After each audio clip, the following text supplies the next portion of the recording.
Hello everyone, welcome to this video series on Fourier transform. So in this series we will cover this Fourier transform, but before moving on to cover this Fourier transform we must first know what is a Fourier series. So first two videos would be devoted to Fourier series. So we would have a quick review of the topics of Fourier series. So one should know what is a periodic function. A periodic function is one which repeats itself. So we have a definition for this function as f of x. This is if this function is equal to f at the point calculated at x plus p, then we say this function is periodic. That means after every p time period, the function repeats itself. And we say the value of that p is the period of that particular function. For example, we know the very famous functions sine x and cos x. They both are periodic function.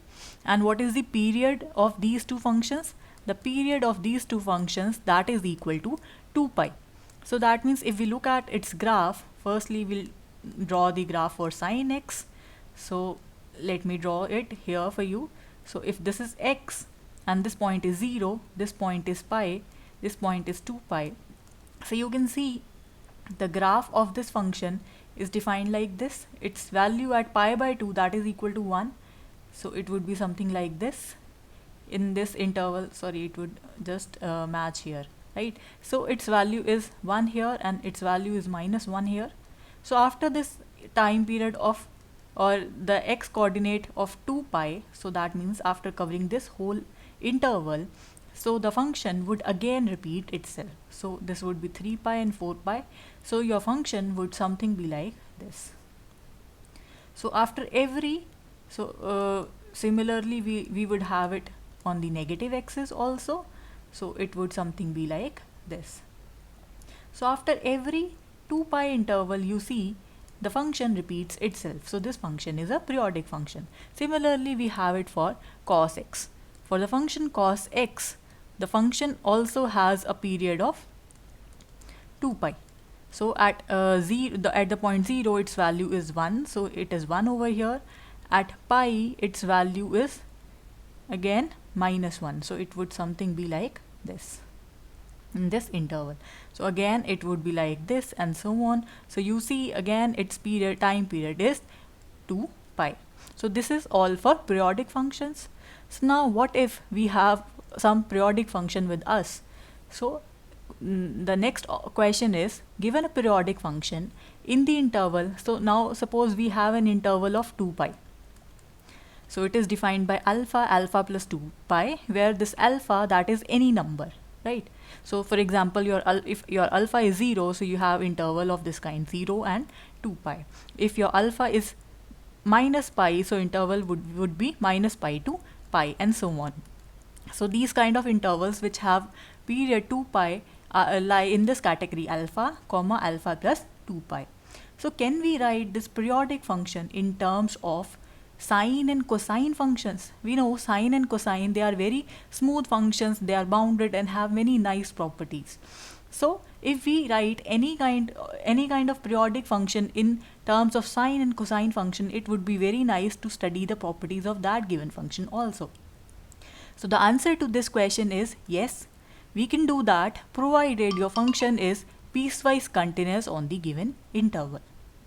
So now we have this condition that if the function fx is periodic, having period 2 pi, and it is also piecewise continuous, this condition should also be there on the interval, then fx can be represented as this infinite series, as the sum of this infinite terms, where the first term is a constant a naught divided by 2. The second term is containing infinite number of terms where n varies from 1 to infinity, a n cos nx, and then we have an infinite series of sine nx terms where these terms, the coefficients a naught, a n and b n, they are constants and whose values is evaluated using these three expressions. So these three expressions, they are the Euler's formula, and that is the naming for these formulas, right? And this kind of expansion that is known as the Fourier series expansion. The Fourier series expansion of this function f of x, which is defined in the interval alpha to alpha plus 2 pi. So this is the expansion which is known as Fourier series expansion. So now we know if the function is periodic, having period of 2 pi, and is also piecewise continuous on this interval with a finite number of jump discontinuities, that means at those finite number of points, at certain finite number of points, the left hand limit of the function is not equal to its right hand limit. If that is so, we say the function is discontinuous and have jump discontinuities. So if these two conditions are satisfied, we can say our function could be expanded into the Fourier series expansion. So alright, let us move on. So now, can you say can you expand any kind of function in an infinite sine and cosine series?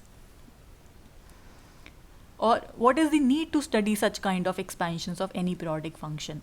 So the answer to this question lies in the fact that we can, using this Fourier series tool, solve various kind of partial differential equations. For example, you can solve the heat equation, you can also solve the wave equation or the Laplace equation and so on, right? So that could be easily solved using this Fourier series expansion. Moreover, many engineering applications, for example signal processing or image processing, use these kind of tools to evaluate and study various different properties. And so in fact, overall you could say this acts as a mathematical tool which provides more insight and information about the function which you wanted to study, which have the properties of periodicity. Moreover, it should be piecewise continuous. So these conditions are required or are mandatory to study the Fourier series of any given function. So now having known that if a function is periodic with period 2 pi, so we can expand its Fourier series, right? We can expand that function into its Fourier series. But what would be that if our interval is arbitrary? So that means I'm saying if my interval now has a period of 2l instead of 2 pi, so in that case also can I expand my series into the Fourier series expansion?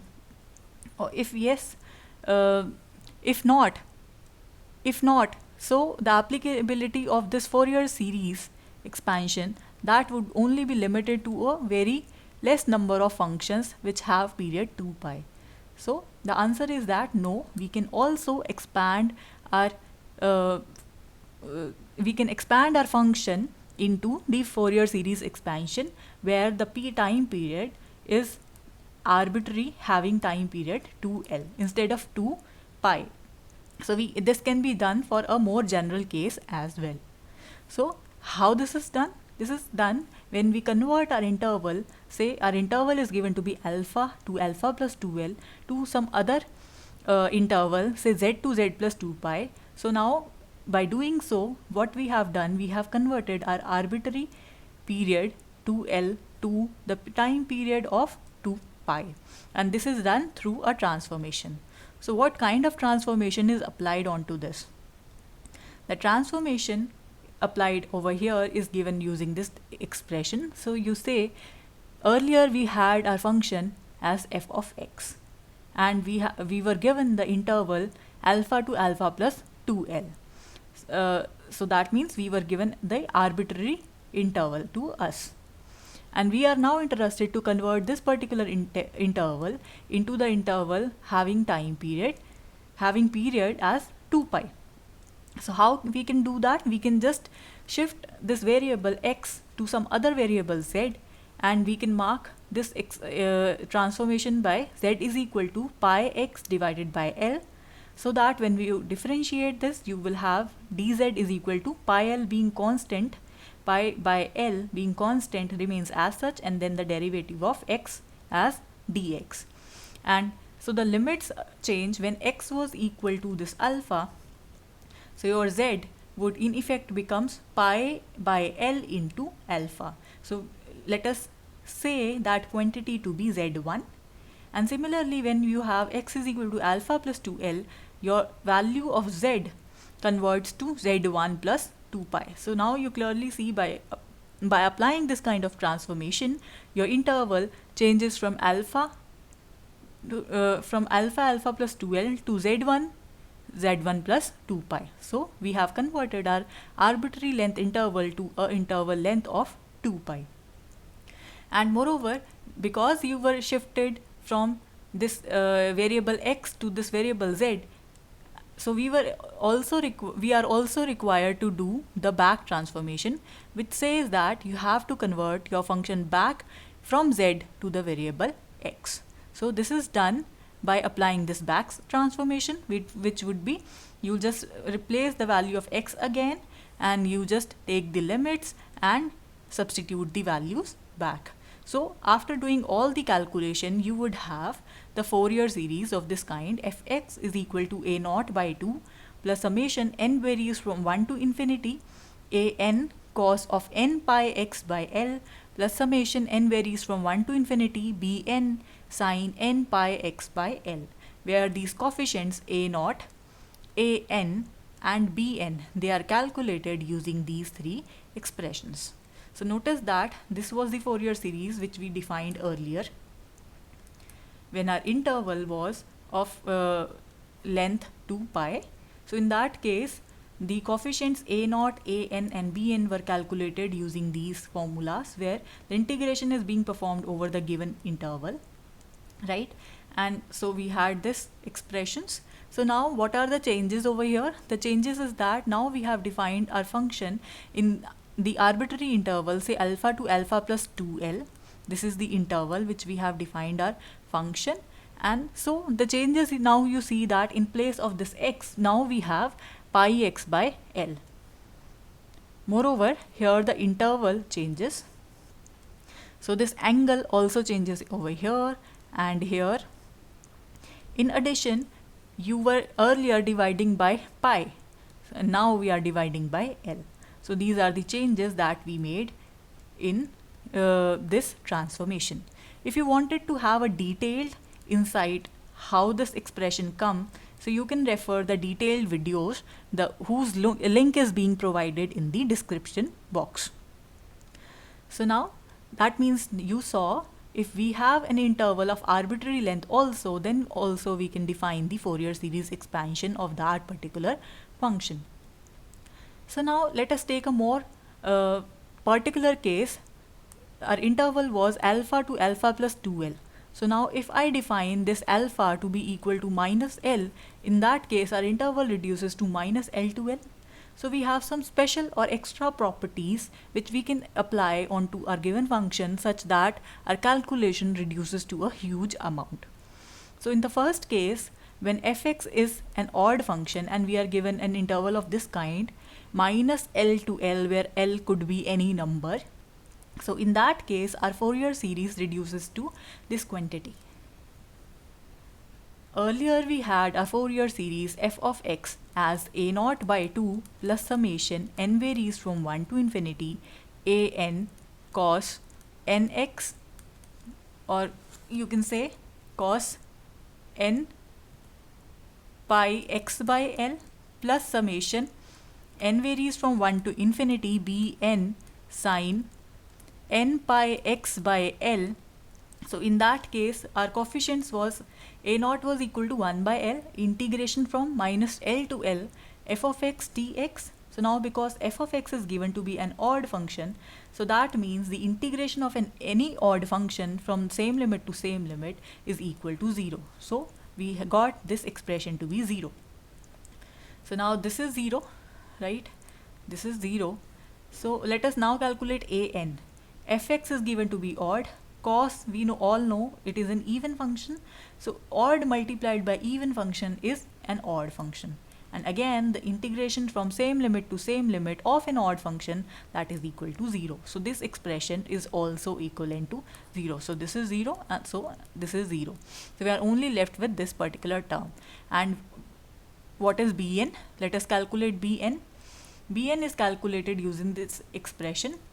So now fx is odd, sine is also an odd function, so overall we have this to be an even function. If we have from same limit minus of same limit to same limit of an even function, that becomes 2 times limits changing from 0 to L. Instead of minus L to L, we have it from 0 to L, the same function. So this is the formula for Bn, and our Fourier series now reduces to this particular quantity. In case 2, when we have the function fx as an even function, in that case our Fourier series reduces to fx is equal to a0 by 2 plus summation n varies from 1 to infinity an cos n pi x by L. How this is obtained? Because our function is even, in that case a0, that is 1 by L integration from minus L to L f of x dx. Now because this is an even function, it reduces to 2 times of that particular function with limits changing from 0 to L instead of minus L to L. So this is our a0, and so this term is present in this Fourier series expansion. So next we have an. Again fx is given to be even and cos is also an even function. So these two, even and even function, they result in an even function. So if this is an even function, so again this an is 2 times that of L. This should be fx multiplied by cos n pi x by L into dx. So this is also 2 times of this particular function, and the limits changing from 0 to L. Again Bn, because fx is given to be even and sine, we know this is an odd function, so even into odd function, that is an odd function. So we know integration from minus of same limit to same limit of any odd function, that results in 0. So this quantity won't come here in this expansion of the function f of x when it is given to be an even function. So after having defined these Fourier series expansion, first in this case when we have period of 2 pi, and in this second interval when we have an arbitrary period of length 2L, the infinite series is given by these two expressions. So first one is a0 by 2 plus summation n varies from 1 to infinity an cos nx plus summation n varies from 1 to infinity bn sin nx. And secondly, we have this x replaced with pi x by L, and the coefficients are evaluated using the previously explained expressions. So now, can we say that for any particular value of x, provided the series converges, then the value for this infinite series and this infinite series, they result into a particular number? Is this a case? And if this is so, with what conditions on fx we can say the given infinite series, these two, they converges? So for to answer this question, we have the convergence criteria for Fourier series. This criteria says that if the condition on fx and f dash x is that they should be piecewise continuous in any arbitrary interval of length 2L, so that means we take the interval minus L to L, then they are saying the value of that infinite series is equal to the value of the function at that point, if that is a point of continuity for that particular function, and if that point x, that is a point of discontinuity for the given function f of x, in that case we say this infinite series that converges to this particular value. That means the function's value, the function's limit when evaluated from the right hand side plus the function's limit when evaluated from the left hand side divided by 2 at the point x, where x is the point of discontinuity. Moreover, we can also discuss the case at endpoints. Suppose at endpoints we have discontinuity. If discontinuity is present at endpoints, suppose this is our interval alpha, this is beta, and we have some function, say this, defined like this, right? So in the previous interval, so it would again be like this, and it would again be like this. So obviously you can see that at the endpoints we have discontinuity.